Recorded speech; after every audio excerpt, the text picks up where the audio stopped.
તરફ માવઠાની આગાહી વચ્ચે ભરૂચના વાતાવરણમાં પણ પલટો આવ્યો। અંકલેશ્વર હાંસોટના ગ્રામ્ય વિસ્તારોમાં ગાઢ ધુમ્મસ જોવા મળ્યું, જ્યાં કાળઝાળ ગરમી વચ્ચે ધુમ્મસભર્યું વાતાવરણ સર્જાતા ઠંડક પ્રસરી છે।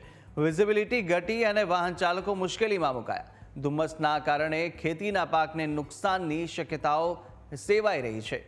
તો આ દ્રશ્યો જે સામે આવ્યા છે, ભરૂચના દ્રશ્યો છે। અંકલેશ્વર હાંસોટ વિસ્તારની અંદર અત્યારે ગાઢ ધુમ્મસ જોવા મળી રહ્યું છે। વહેલી સવારથી દેખાતો આ ગાઢ ધુમ્મસને કારણે વિઝિબિલિટી ડાઉન થઈ છે અને વાહન ચાલકોને મુશ્કેલી પડી રહી છે વાહન ચલાવવામાં, જ્યાં હવામાન વિભાગ દ્વારા આગાહી કરવામાં આવી હતી માવઠાની, ને તેને લઈને એકાએક જે મોસમ છે તેમાં પરિવર્તન આવ્યું છે, વાતાવરણ પલટાયું છે।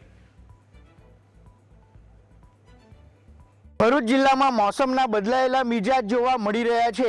એક તરફ કાળઝાળ ગરમી પડી રહી છે, તો બીજી તરફ વહેલી સવારના સમયે ગાઢ ધુમ્મસભર્યું વાતાવરણ જે છે તે જોવા મળી રહ્યું છે। ધુમ્મસભર્યું વાતાવરણ જોવા મળતા વિઝિબિલિટીમાં ઘટાડો નોંધાયો છે અને તેના કારણે વાહન ચાલકોએ વાહન હંકારવામાં મુશ્કેલી પડી રહી છે।